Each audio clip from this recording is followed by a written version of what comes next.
Hi everyone, I'm David Galindo, how's it going? E no vídeo de hoje a gente vai resolver mais uma questão do Enem. E antes de continuar, aquele pedido especial. Like this video, subscribe now and press the bell icon. Ah, e se você quiser fazer o nosso curso por completo, que é basicamente resolução de questões e revisão de gramática, de coisas importantes para a prova, vou deixar aqui nos comentários do vídeo um cupom especialmente para você. Vamos nessa? E agora a gente começa com o Enem 2011, tá? Aqui a gente tem um pequeno texto e daí a gente vai tentar responder essa questão sem ler todo o texto, né? Que é isso que a gente quer, que você tenha o domínio de entender o que a questão pede e buscar, assim, fazendo o famoso scanning no texto, as respostas corretas, ou a resposta mais correta, digamos assim. Ok? Então primeiro vamos ver o que a questão pede. O projeto MAPNIS, idealizado pela London School of Economics, ocupa-se um tema relacionado. Então vamos ver quais são as alternativas.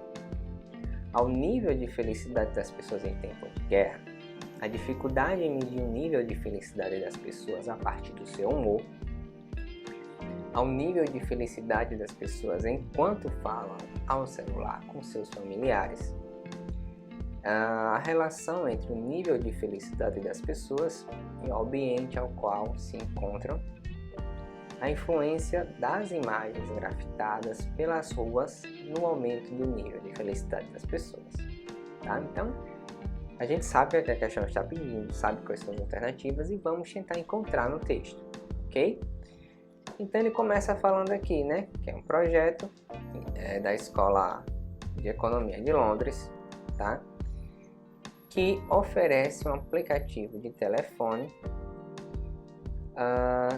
que permite que você grave o seu humor e a situação, tá? Então isso daqui já meio que corta a letra C, né? Porque só porque ele fala o phone, eles fazem isso para a pessoa achar, né, se confundir que é alguma coisa relacionada a telefone e marca ali aquela alternativa. Então vamos continuar. O que é que o website, né, desse projeto fala?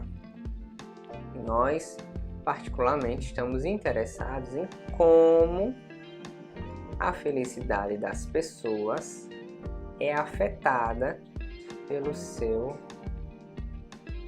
ambiente ao qual ela se encontra, tá? Opa, eu vi que tem uma alternativa parecida com essa, né? A felicidade das pessoas e o ambiente que elas se encontram. Então vamos ver aqui, né? O nível de felicidade das pessoas em tempo de guerra não é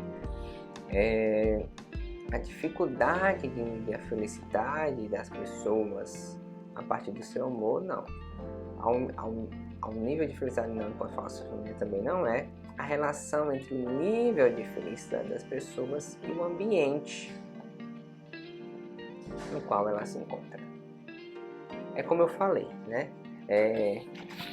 Assim, você não precisa ser o expert em língua inglesa para resolver o Enem, mas você precisa ter um mínimo de conhecimento, né? Vocabulário e um pouco de gramática, tá? O básico. Com o básico você consegue se virar. Claro que vai ter palavras, frases que você não vai entender bulhufas, tá? Mas não é isso que você tem que se atentar. Você tem que tentar ver o contexto. O que é que aquilo está tentando passar para você, ok? O que é que a questão está pedindo, tá? Então, ó, ambiente, environment, happiness, felicidade, certo? Então são palavras-chave que se você conhecer, pode fazer com que você acerte a questão tranquilamente, alright? Então, puxando o gancho dessa questão, né? Vamos relembrar um pouquinho sobre tempos verbais, tá? Bem por alto. Eu também vou deixar como recurso alguns links para vocês acessarem e assistirem com mais calma, tá? Então, basicamente, tirando a parte dos modais que a gente viu lá na primeira questão, a gente pode dividir os tempos verbais em 4, tá? E daí, somando a presente, passado, futuro, se transforma em 12 tempos verbais. Seria o seguinte: o tempo simples, né? Passado simples, presente simples, futuro simples, tá? O continuous, que é também conhecido como progressivo. Por exemplo, eu estou estudando, ele estava conversando, nós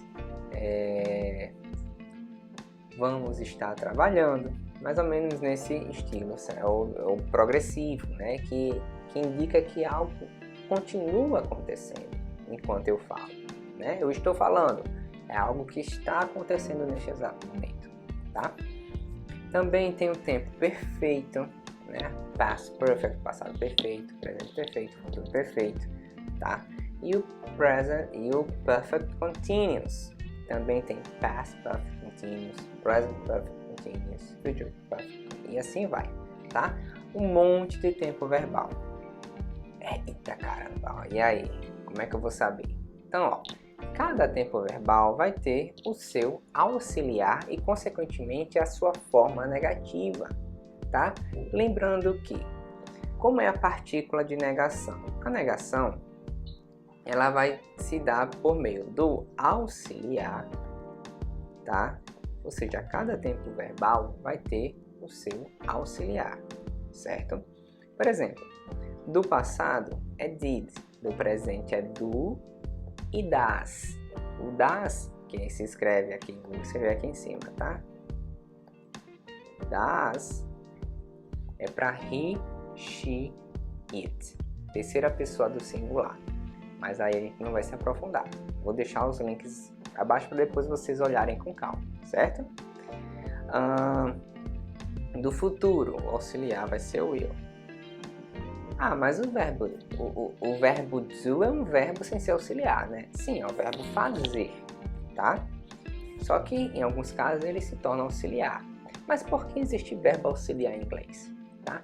Diferente do português, que a gente conjuga verbo por verbo. Eu vou, tu vais, ele vai, nós vamos.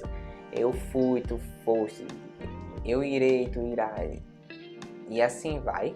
Cada pessoa tem uma conjugação. No inglês, não. No inglês é tudo um verbo só, não muda, tá? Com exceção do passado na forma afirmativa, tá? Não muda. Quando for pergunta, forma negativa, ou até mesmo em algumas sentenças positivas, eu vou precisar de um verbo auxiliar para indicar para mim em que tempo verbal estou. Se eu estou falando do passado, futuro, presente, simples, perfeito, contínuo, então preciso de auxiliares, certo? Então, tendo em mente nisso, que o verbo auxiliar que existe no inglês e a gente não usa aqui porque a gente conjuga, por isso que não tem auxiliar para conjugar verbo em português, porque a gente conjuga todos, né? É uma doideira só, né? A gente nem sabe conjugar todos os verbos em português, né? Mas o inglês é muito mais simples, o verbo é o mesmo, não muda. Então, para o passado eu boto auxiliar, para o futuro eu boto outro auxiliar, e assim vai. Então, cada tempo verbal vai ter o seu auxiliar. Então, o verbo do no presente, o passado do é did. Então, did é o auxiliar do passado, tá? Para a forma negativa, eu vou ter o auxiliar, mas a palavra not, certo? Beleza. Not eu já sabia, né? Você provavelmente já tinha visto not. Mas o problema é que você queria colocar esse not sem o auxiliar. Olha o erro comum assim das pessoas. She works, ela trabalha. Como é que nega? Bota o not, she not works. É errado, tá? Por quê? Porque o not sozinho, ele não vai dizer pra gente que tempo verbal a gente está, certo? Então, por isso que o not, ele vai estar sempre com o verbo auxiliar. Então, quando o not ele estiver com auxiliar, a gente vai poder contraí-lo da seguinte forma, colocando auxiliar e logo após, juntinho, coladinho, botar esse sufixo, tá? que é basicamente not sem o O. E como eu tirei o O, eu preciso colocar um apóstrofo ali. Esse apóstrofo eu vejo muito, vejo muito assim, principalmente em contrações. O apóstrofo está dizendo para a gente que está faltando uma letra ali, tá? Está faltando uma letra, botei um apóstrofo. Porque quando eu junto, eu geralmente engulo uma letra para fazer essa ligação. E nessa letra que eu engoli, eu vou inserir o apóstrofo. É justamente esse caso aqui do...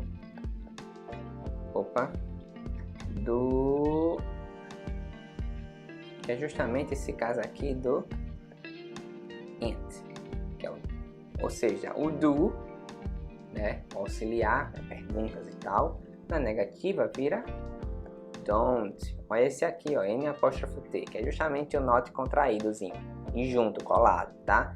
Did, didn't, will ele fica um pouco diferente, né? Para não ficar esse willn't, vira um won't, tá?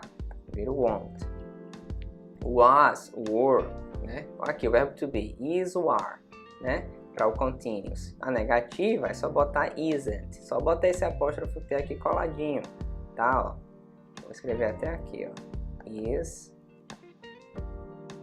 apóstrofo T. E o are, aren't, é só botar um apóstrofo, o N apóstrofo T depois. No passado, was, wasn't, were, weren't. Futuro, will be. Negativa, won't be. Aí o perfeito, que é um tempo bem complicado, né? As pessoas se confundem muito, mas não tem muito o que fazer, tá? É o has e o have, tá? No presente. Ah, conhece esse verbo? Sim, conhece, mas aqui ele está funcionando como auxiliar, tá? Qual é o passado de has, have? É o had.